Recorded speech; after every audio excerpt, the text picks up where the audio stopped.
guys, and welcome to another episode of Secrets of Silent Success. Today we have attorney Vonda Bailey, the one and only, and we're just gonna chat a little bit about your journey and all the things that you're currently doing. So we'll start there. Tell us about your journey from being a single mother, seeking child support, to being an attorney helping those in that same situation. The journey was rough. I will start by saying that it was by no means an easy journey.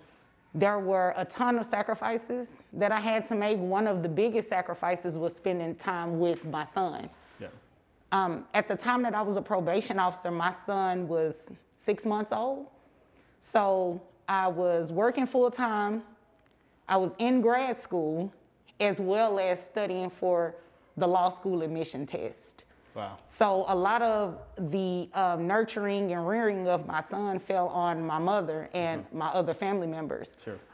So it was rough, but it definitely paved the way for me to see how I wanted to help people, you know, who may be in similar situations, because there are a lot of single parents, not just mothers. You know, there are a lot of single dads that are out here doing the exact same thing that I did. Yep. So if I can be the vessel to help them through their child support journey to make the load a little lighter for their personal life, that's exactly what I wanted to do. Gotcha. Now you talked about having a 6-month-old son, being a full-time probation officer, and being in school for your master's. How did you juggle all of that?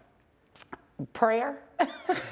That was the first thing, a lot of prayer. I had a very, very strong, solid support system. Sure. I still have that support system today, thank God. They were my rocks. You know, without my support system, I can tell you, I would not be sitting here today as an attorney and doing so many things without that support system. Gotcha. So I believe you graduated law school down in Houston, Texas Southern. I did. So fun fact, you actually passed your exam before graduating from law school. Tell me about that. Oh man. So reliving that it is so funny in hindsight. You know, I studied 16-hour days. Literally started studying for the bar about October 14th.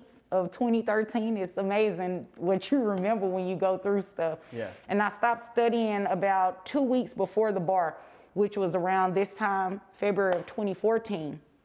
And I was in law school full time. Wow.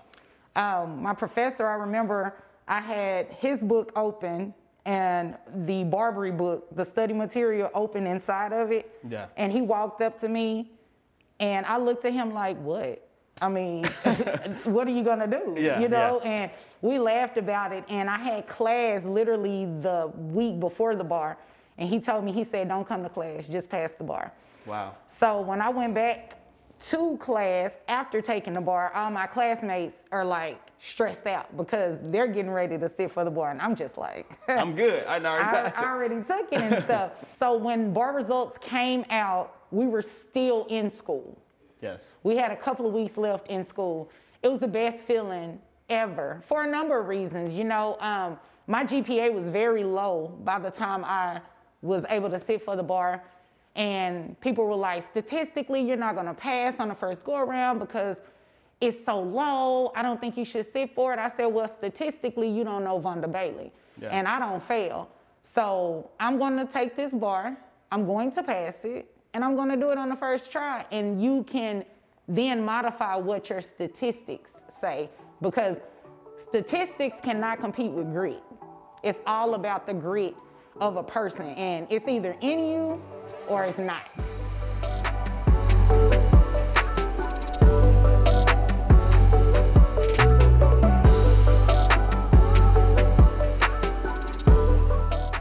You had a Facebook post recently that said people dress up the exterior, but they're a natural disaster on the interior. And I think your side comment to that was build within, or build from within. What did you mean by build from within?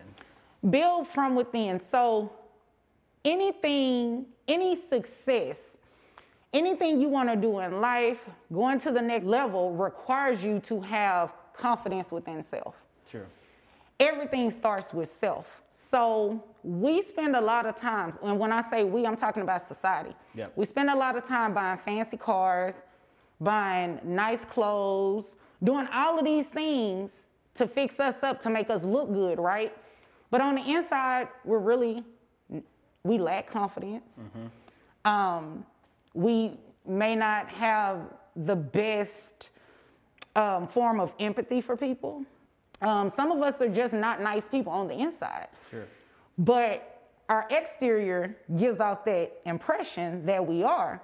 But at the end of the day, when we go back home and we have to exist within those four walls, it's only us. Yep. So if you are right within self and you do the things that are necessary to make you a better person. Gotcha. You talk about doing the necessary work to build from within. So I would ask you, because I'm all about actionable steps and items, right? What are 3 things that you do habitually that help you build from within? Ooh. One of the things, the very first thing I do is pray. I pray religiously. I pray for myself. I pray for people around me. I just pray. That's the first thing I do. The second thing I do, I am a huge planner. So I keep like 2 or 3 calendars running just to make sure that I stay on track. And whether that's anything concerning my personal life, anything business related, if you say, hey, Vonda, let's have a meeting. Okay, let me make sure I jot that down. Even though it may be 15 minutes, I'm very big on planning. And the third thing is family time. I make sure that I spend a lot of time with my family. It's a balance. It can't be all work. It can't be all play. And you have to find some time to have, that family time with your family, because they play such a pivotal role in my success every day. Absolutely. So we talked about prayer and faith, planning, and then having that time with your family. Correct. So you talked about it's all about a balance, right? So you're a wife, a mom, a practicing attorney, now a political candidate, but you have still found time to create a successful YouTube series. Yeah. I mean, 30,000 subscribers, 6 million total views. Can you tell us a little bit about the YouTube series, and then tell us why go out there and get another hustle? You have all these other things, that takes time, it takes revenue, it takes thought power. Why go out there and pick up another endeavor? You always want to recreate yourself. There is nothing wrong with doing that. And a part of recreation is making sure that your mind is always creatively doing something. Whatever it is that you want to do in life, that could be your means to an end. Like for me, it's an attorney, right? But do I want to retire and leave this earth known as Vonda Bailey, the attorney? No, I do not. Vonda Bailey has so many other talents that exist far beyond the courtroom. So that's what gave birth to Support Court. Okay. So people were messaging me on Facebook asking all these questions about child support, right? And so I'm getting all of these questions collectively, and every so often I go on Facebook and drop a little gem, right? Yeah. So I said, why hasn't anybody talked about child support? Child support is one of the most controversial areas of law. Super controversial. People are upset behind it. People do crazy things because of child support, right? They quit their jobs, they lie about their income. I'm like, man, somebody got to talk about this. I was like, oh, why not me? I'm not somebody. Why not me? This is what I do for a living. I know the area the best. I have personal experience with it. So that gave birth to the thought. Then after the thought, I put action behind it. I met with people, hey, what do you think about this idea? Man, I think that's a good idea. I know somebody who can actually film it for you. Wow. And so it just started like that. And of course, it was expensive. Like you mentioned, the revenue. This is how I look at it though. If I'm going to ask people to support me and invest in me, the investment starts with me. Yep, you gotta invest in yourself. If I'm not willing to invest in myself, why would I expect other people to do the same thing? You know what I mean? Sure. So for me, it was a no-brainer. I did what I had to do, put the money behind it, and now it pretty much makes money on autopilot. It pays for itself, yeah. There you go. So I'm always under the idea that you don't find time, you make time. Correct. Right? Ooh. And there's a lot of people that may have 9 to 5s, or even in your case, you're an attorney. and you still made the time to pick up this second endeavor. How did you make the time to do such a thing? Planning. That's part of, that's a huge part of it.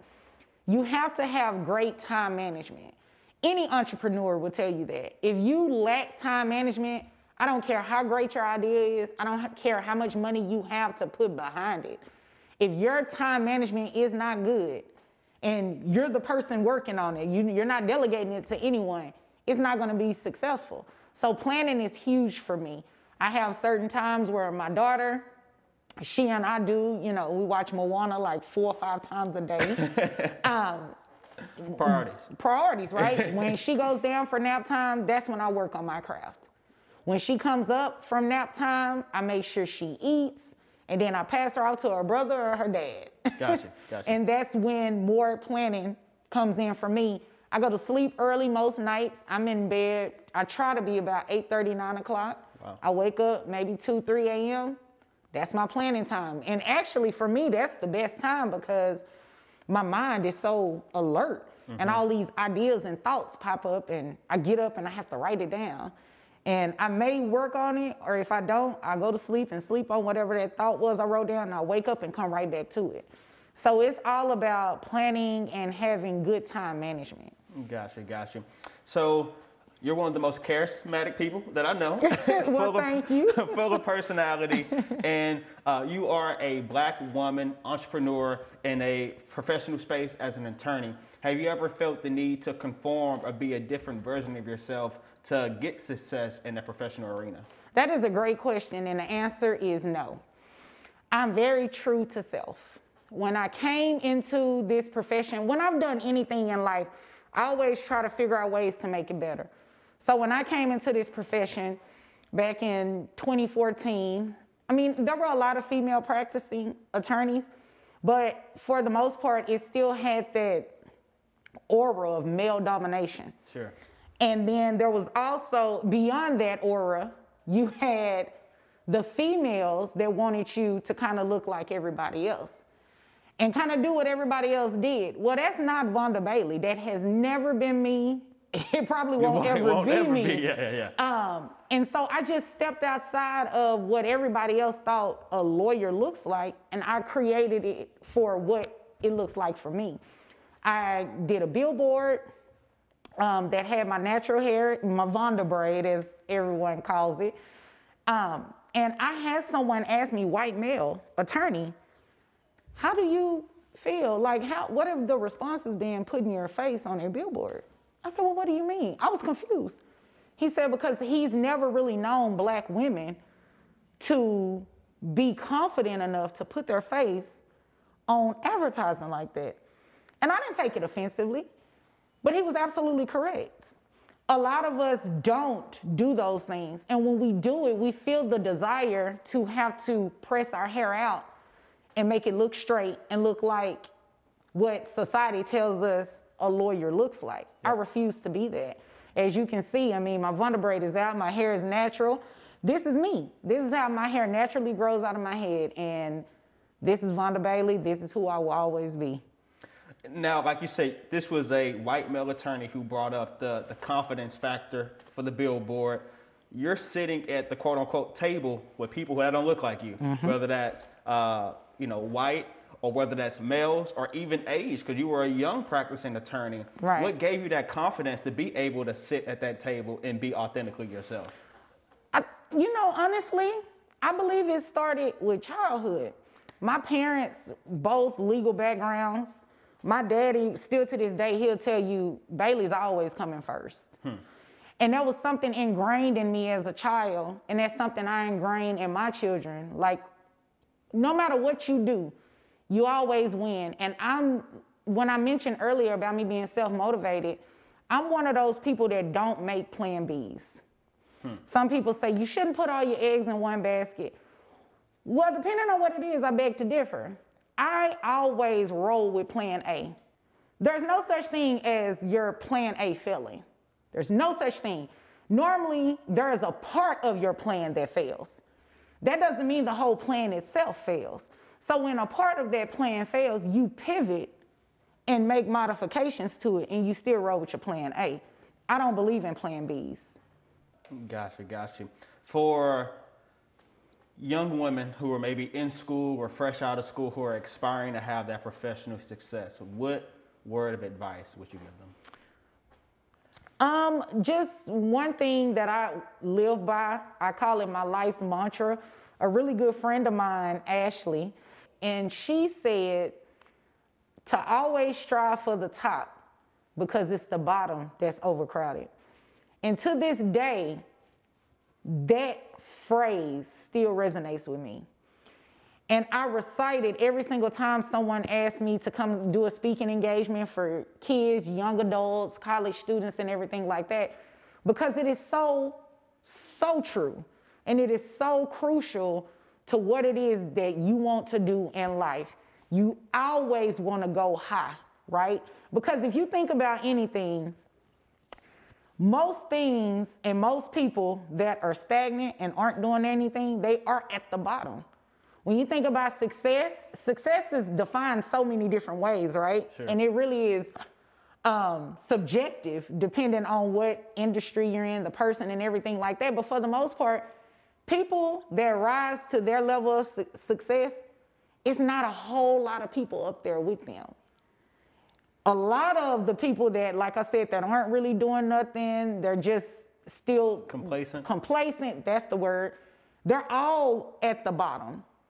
So if you always strive for that higher level, to always make yourself better, to always do better, I mean, you'll go further than you can even imagine.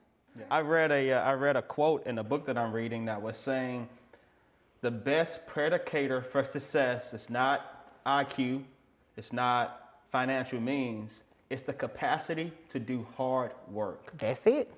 What is your ideologies around doing hard work? Are you talking about being in law school and studying for the bar at the same time while having a son? That takes hard work. Like, what is your thought process and, like I said, ideologies around hard work? How do you get yourself up to do it? I think that's where a lot of people get stumbled and trip. It's hard, and you got to put the work in. That is a great question, and it is so loaded, but I will start with this: discipline. Planning, of course, you know, I've been talking about planning a lot. That's the theme. Yep. But discipline is key. If you can discipline yourself to say, every day at this time, for 2 weeks straight, I'm going to do this. If you do that for 2 weeks, it becomes habitual. So then nobody forces you to do it. Nobody has to tell you or remind you, hey, you need to do X, Y, and Z. It is going to be hard. I can tell you right now, anybody that knows Vonda Bailey knows Vonda Bailey does not like working out. I hate it. I ran track for years, and that's all we did, 7 days a week. So now as an adult, I absolutely hate it. But I will tell you this. When I say that I'm going to work out, I do it. When I say I'm going to work out at this time, I do it. When I say I'm going to cut back on eating certain things and everything like that, I do it. Now, can I say that I stick with it for 6 months? Absolutely not. But if I give myself, considering I hate it so much, right? If I give myself a plan and stick to it, and I reach that goal, then I've reached what I wanted to accomplish, right? Sure. And that's how people gotta look at it. I think too often we wanna look at an elephant and try to eat it all at one time. You only can eat an elephant one piece at a time. And that's literally how you have to look at your journey for success. You take it one step at a time, because it is hard. It's easy to look the other way and say, you know what, forget it. I'm just gonna do this, I'm gonna do that. But then you gotta think about what your goals are. You gotta think about who's dependent on you. You gotta think about who's looking at you, because I also wrote on social media recently that when we begin to realize that our lives have nothing to do with us, life comes so much easier. We're not doing what we're doing for ourselves. We're doing it to tell a testimony to somebody else who's thinking about giving up. Yep. Or somebody who may not even thought about what it is you're saying, but they know somebody in that situation. And they say, hey, go look at this, check this out. If you get discouraged, read this. Like you said, you're reading a book, all of those type of things. So it ultimately, like I said, it just boils down to discipline. Absolutely, absolutely. And so we'll end. Can you say that quote one more time? You said always strive for the top because the... Always strive for the top because it's the bottom that's overcrowded. All right. Well, we'll end it there. I appreciate your time. Thank you. Maybe we'll do part 2 because we can talk for a while. Oh, yeah.